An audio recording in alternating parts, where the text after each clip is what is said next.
Welcome to Money Through Ease, the podcast that helps small business owners overcome limiting beliefs and take control of their financial agency. I'm your host, Regan Bashara, founder of All Ease Accounting. Join us as we explore ways to empower yourself and achieve financial success with ease.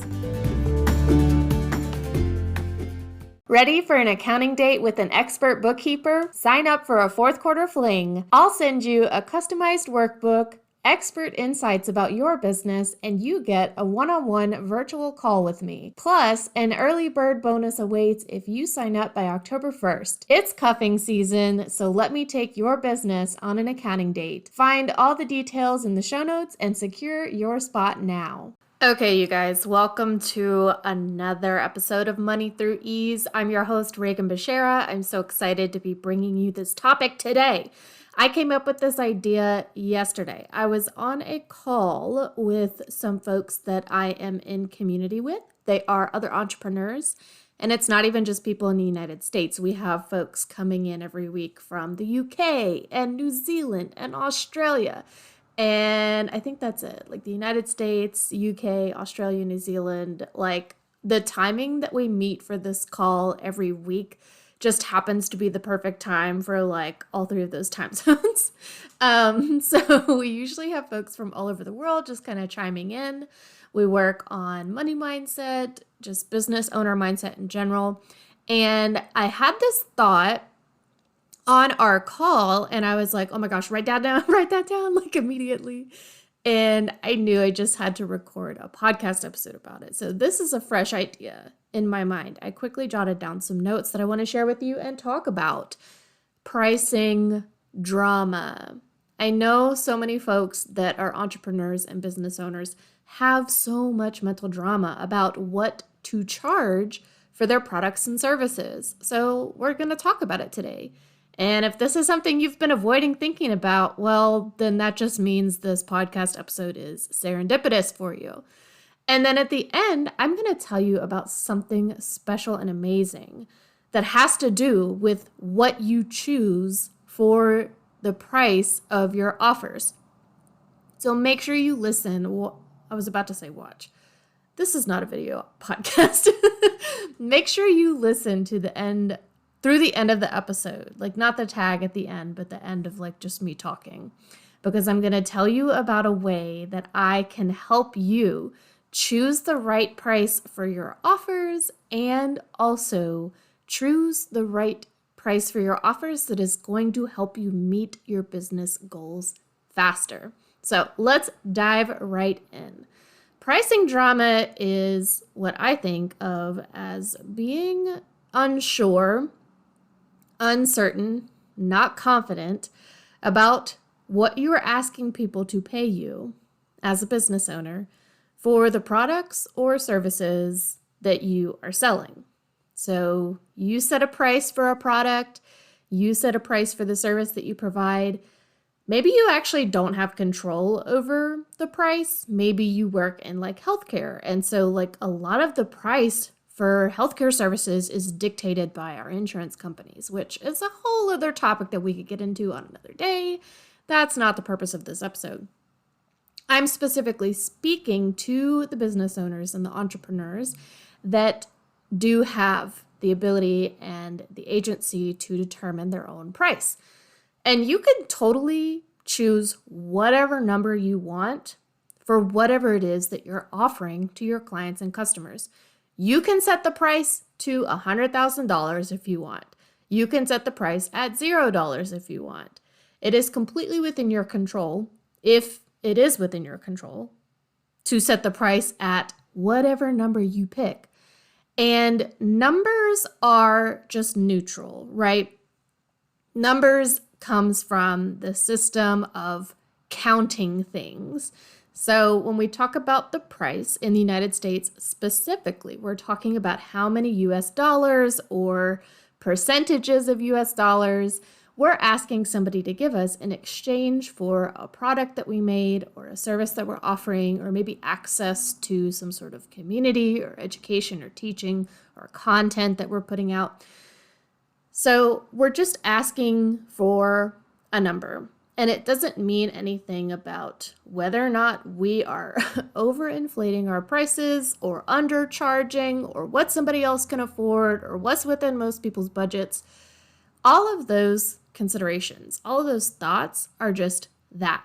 They're thoughts, which means that they're not facts. The fact is, you set a price, you just picked a number. Could be $20, could be $500, could be $3,000, whatever it is. You picked a number and said, if you would like to have the thing that I'm offering, this is what I will take in exchange for the thing. We've talked a lot about currency and money and the kind of history of currency and, actual dollar bills on this podcast before. So when we're choosing a price, we're just picking a number. However, it often comes with a lot of our background thoughts and beliefs and money mindset that can inform which number we pick, right? Like you're not just pulling a random number out of your ass. You are picking a number based on what you believe about the value of whatever it is that you're offering, whatever you believe about yourself as a capable practitioner or experienced professional or someone who is an expert at making a certain product and all of these things, and even beyond that, but like all of those things inform what we ask other people to pay us for whatever it is that we have that we're giving away. So let's talk about the reasons why someone would undercharge on their business's offers. And when I say undercharge, I'm not talking about things having an inherent value. There are accountants out there who charge multiple thousands of dollars per month to do the exact same work that I do not charge multiple thousands of dollars per month to do. It doesn't mean that my services are less valuable. There is no rule that is universal truth about what my value is for the services that I offer to my clients. But if people are choosing to set a price that they believe is undercharging, this is what I think the 3 reasons are that people do this. So they say, I know that this thing is really valuable, but I'm actually going to choose a number that's lower than the value that I think this offer has. That would be undercharging. And here's the 3 reasons why somebody would undercharge for their offers for their business. Number 1 is self-worth and confidence issues. You doubt your competence. You don't think that you're competent, capable, experienced enough to provide that value. Even though you have a number in your head that like this is worth this amount of value, whatever it is that I'm offering. You set a price that's lower than that because you're like, I feel like this should be this valuable, but I don't actually believe that. And so you are doubting your competency or your skills or expertise. You also believe that you're unworthy of being paid more. Now, worth is, once again, not like a universal fact or truth that has a number attached to it. I believe human beings are worthy just because they exist, or they did exist, or they will exist. Every human life is worthy. So believing that you're unworthy of being paid a certain amount of money is just a thought. It's not a fact that you are unworthy of some amount of money. But showing up to decide on a price for your offer, believing that you're unworthy of that price could cause you to scooch that price down lower so that it's more in line with whatever worth you think you have to offer to people. But I want you to know that your worth is inherent and it is not tied to what you do or provide to other people. So let's go ahead and divorce those 2 concepts. You are inherently worthy whether or not you do things or give things to other people, period. Another thing with self-worth and confidence is this socialization that all of us have received about money. And socialization comes in the form usually from media and from the lessons and the messages that we receive through storytelling in media. We have shitty money mindsets, like overall as a culture and society, that we have received from messages in media. We believe, as a whole, not you individually, but most people, I would say, believe that having too much money is problematic. It could mean that you have been manipulating other people. It could mean that you are exploiting somebody else, whether that's a client or a customer or even an employee or a family member. Having too much money, a lot of people believe that's an indicator that something is wrong, that something is a problem with whatever that person is doing. That's the socialization and messaging that we've received. If you look at people like Elon Musk and Jeff Bezos, I'm like, what the fuck is that guy's name? They have too much money, according to probably 99% of people. Most of us would agree that they have too much money. And why do they have so much money? It's because they have exploited and underpaid their workers, and they have driven up prices and not compensated their people who are creating value in their companies accordingly. So people that have too much money, problematic. But once again, the other socialization and message that we often receive from media about money is that having not enough money means that you're actually just bad at money. You're bad at managing money. And when you believe that you're bad at managing money, and the evidence for that belief is that you just don't have enough, you're living paycheck to paycheck, you're in a lot of debt, whatever it is, you make that mean that you're not good with money, you're not good at managing money. And those beliefs actually bleed into how much you ask when you're determining the price for an offer, a product, or a service. Your beliefs about how much money you don't have coming in, how whatever money you have coming in is not enough, those beliefs bleed into the decisions that you make about what to ask for when you are determining the pricing for your offers. So this socialization we've all received, on the whole, as a society about money and the shitty money mindset that we all have has led to these self-worth and confidence issues that cause some folks to decide to just undercharge on their pricing and their offers.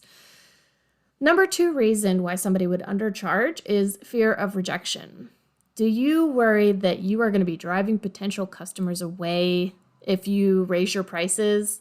Do you shy away from that number in your mind that you would really rather be making, but you're worried that somebody's going to see that and be like, oh, I can't afford that. I'm not going to work with you. I'm not going to give you any money if that's how much money you're asking for. Raise your hand. I've got one hand raised. Do you fear that you're going to have to deal with people pushing back about your prices? Do you fear that people are going to want to negotiate with you? So in order to avoid that negotiation and that pushback and having to argue with somebody about how much you are worth, there's that worth again, how much value you're providing in a product, not a project, or in your services. Do you fear that people are going to argue with you about that? And you want to avoid that confrontation, so you just lower your prices hoping that nobody will bring it up, that people will just agree and accept that they're not going to try to swindle you out of that number. We don't want to be rejected. Just period, point blank, end of story. Nobody wants to be rejected. It doesn't fucking feel good. So we underprice our offers in our businesses to avoid that feeling, that shitty feeling that somebody's going to reject you because of whatever number you're asking for. We end up, of course, then rejecting ourselves ahead of time by saying, I'm going to undercharge, and I reject that I even think to ask for however much money I would like to be asking for. And that's just so that I can avoid rejection, I can avoid arguments and people trying to negotiate my prices, and I don't want to drive people away. So this fear of rejection is the second reason why somebody might be undercharging. And the third reason that I believe people are undercharging is because they compare themselves to others too much. Are you doing too much market research? this may not be a good thing. While I do believe that you should do some amount of research about like what other people in your industry are doing, like how are they pricing their offers, how are they structuring their business, what are they providing in terms of value in whatever services or products they are offering. But if you're doing too much research, it could be because you're comparing yourself to other people. I'm all about having more data, and I've always told you all that. Like when it comes to bookkeeping and financial record keeping, the more data we have, the better. I'd rather have too much data than not enough, right?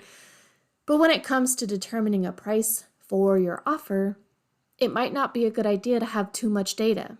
What point are you looking to just undercut all of your competition?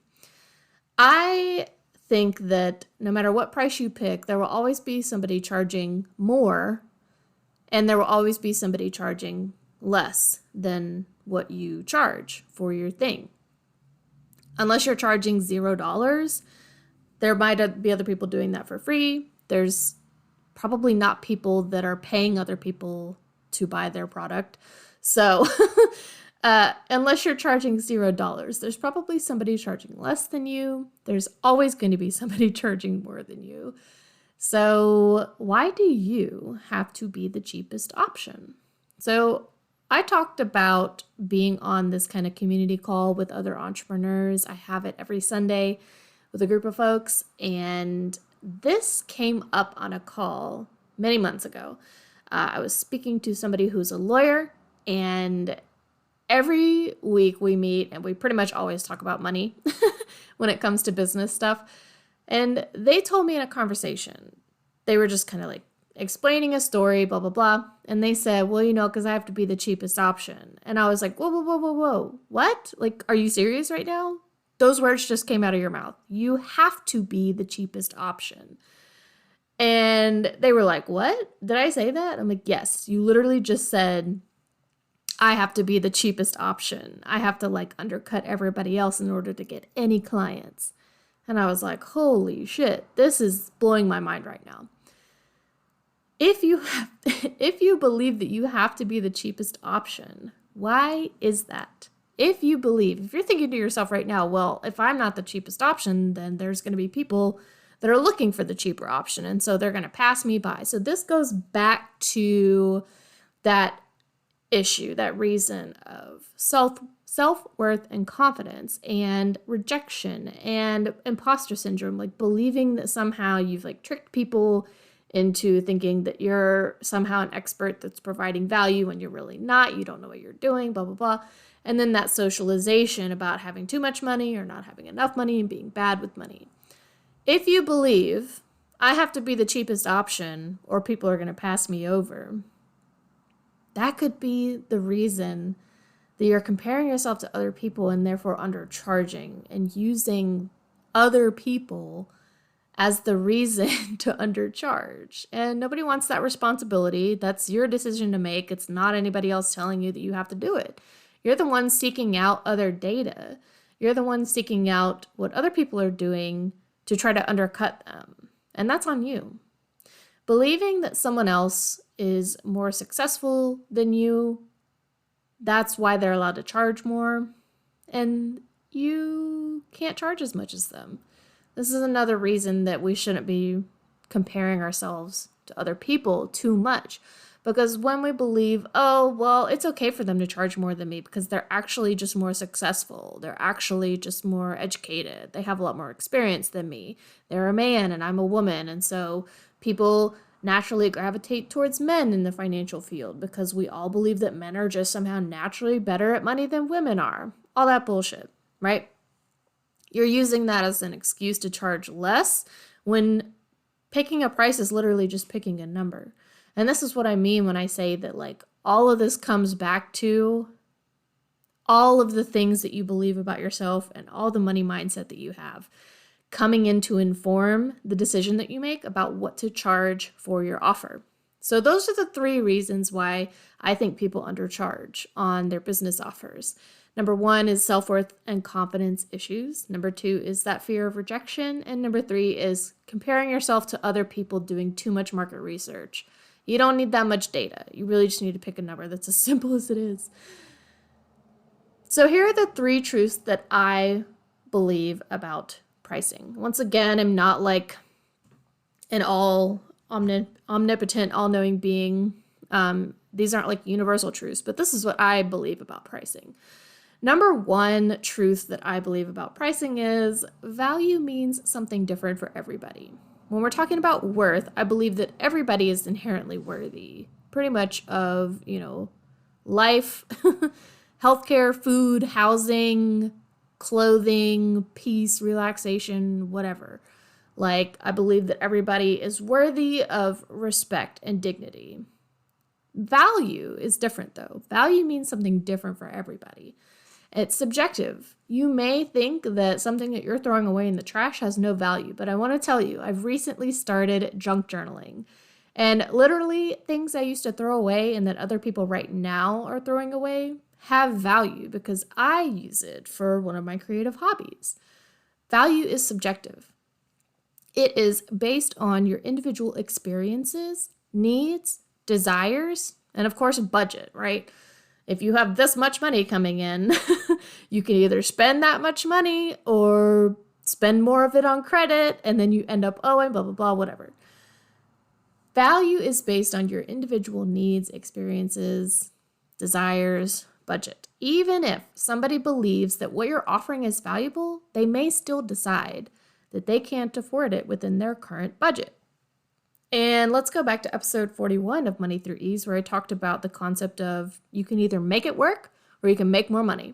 So refer back to that episode for that concept. But if somebody's like, well, I can't afford your thing right now, it's not within my budget, they have a choice. They can decide just not to spend the money and not to buy the thing that you're offering. They can either figure out a way to make it work by changing their budget up, or they can just decide to go make more money so that they can have the money to spend on your thing that you're offering. And that's totally up to them, right? They have that agency to go make that decision for themselves. They can just decide they don't want to spend that money with you, even if they agree with you that that thing has value, that your offer is valuable. They can say, yeah, totally, I think you've got this priced correctly. I see the value. I recognize that this value and offer are both aligned. I agree with that, but I still don't want to pay money for it right now. And that is okay. Value is subjective, meaning that your offer, your product, your service for your business is not valuable based on whether someone believes it is so. Let me repeat that. Value is subjective, meaning that your offer isn't valuable whether or not someone believes it is so. You get to decide what the value of your offer is and price accordingly. You can overprice it. You can think it only has so much value and still decide to jack up the price. You have that power. We live in a capitalist society. Anybody can pretty much do anything they want when it comes to pricing. For the most part, there are some like industry regulations, but whatever. Value is subjective. Nobody else can tell you your offer is not valuable, and then that's just the truth, right? Y'all, the Roomba was about to terrorize me again. All right, number 2 truth about pricing. If you're going to be mean to yourself, no matter the price, you might as well make more fucking money, okay? This idea came to me when I was in that community call yesterday with other entrepreneurs. We were talking about pricing, and somebody was talking about how they have a lot of drama about how much to charge for their services. They teach like music lessons to kids. They thought that people, these parents, would not hire them if they were quote unquote overcharging. Again, that's subjective. So they were mad that they had made the decision to cut their prices in order to appeal to more people. Let me repeat that. They were mad at themselves because they decided to undercut their prices, to undercharge in order to appeal to more people. Do you see like how cuckoo this sounds? Like they were being mean to themselves and offering a lower price for their services because they were afraid that if they overcharged, they were being mean to themselves. So let's say that their prices for music lessons were $100 a week. And they decided to only charge $80 a week because they were like, well, some people don't want to pay $100. So I have to charge $80 so that I can appeal to those people. But now I'm mad at myself that I am undercutting and undercharging for my services. But they were going to be mean to themselves also if they raised their prices to $120 a week. Either way, you're being mean to yourself about what you decided to do. No one is like forcing you to set a certain price for your offer. No one is threatening violence, hopefully, about you choosing a price, just choosing a number.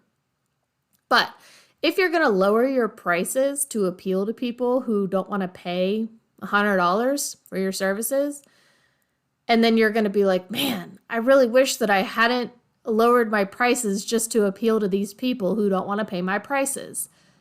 But then you're also going to be mean to yourself if you decide to raise your price to $120 a week. And you're going to be like, nobody's going to want to pay that. No one sees the value in that. No one thinks that $120 a week is worth, music lessons for their kid.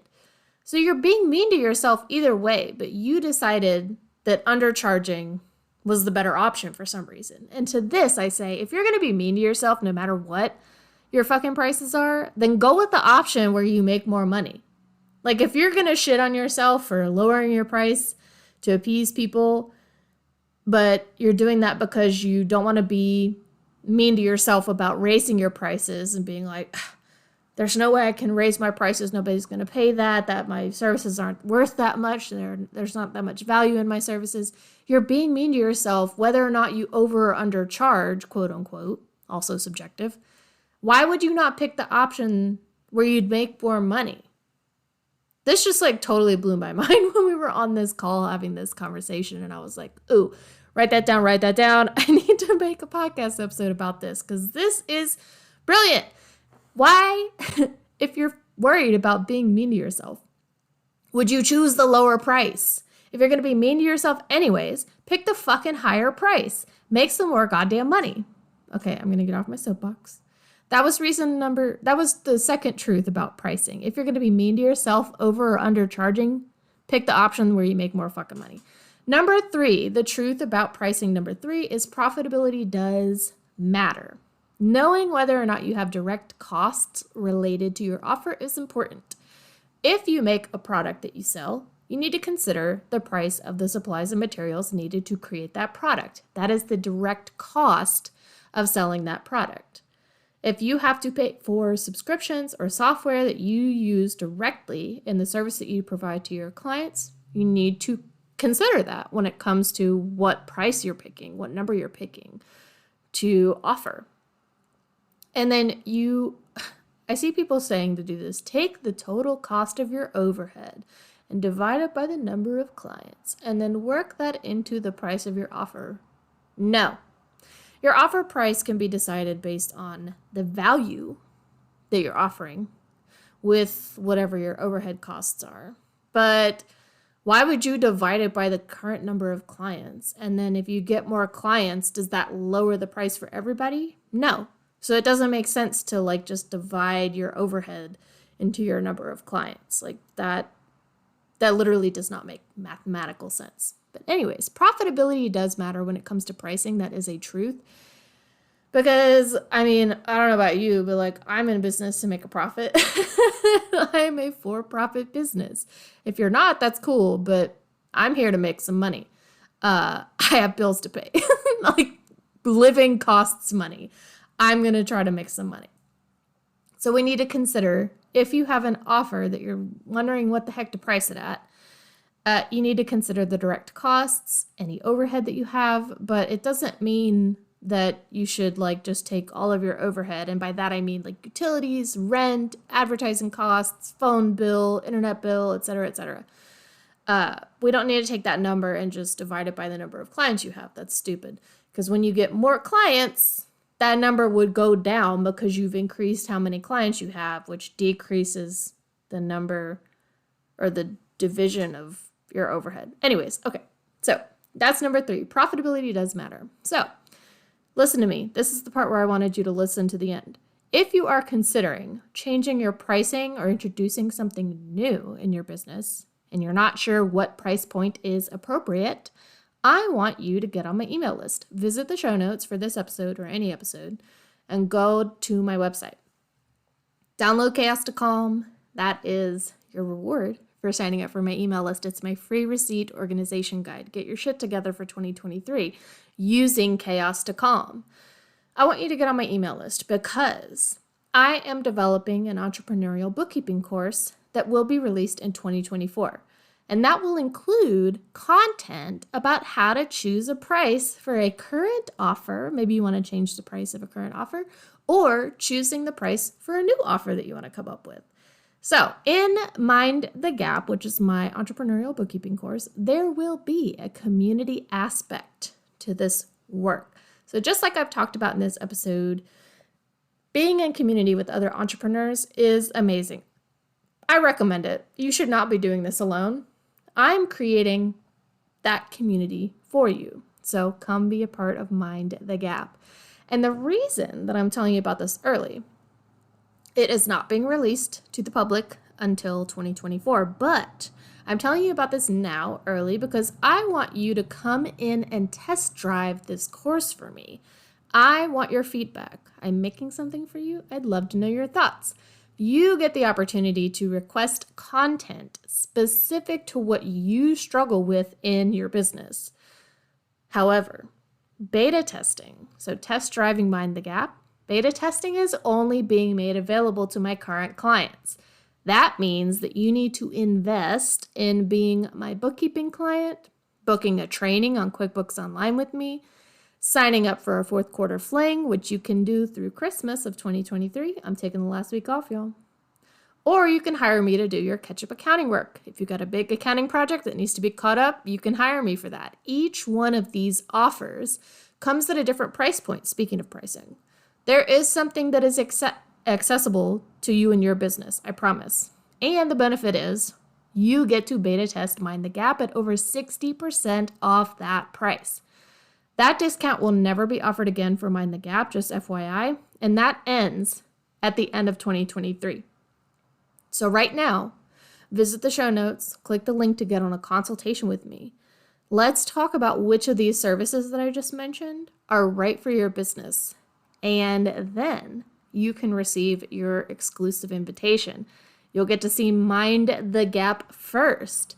You'll get to be on the ground floor of that community that I'm building. I can't wait to show you what I've been working on. Thanks so much for listening. Make sure to leave a rating or a review and share this podcast with someone who desperately needs to raise their prices. I'll talk to you next week.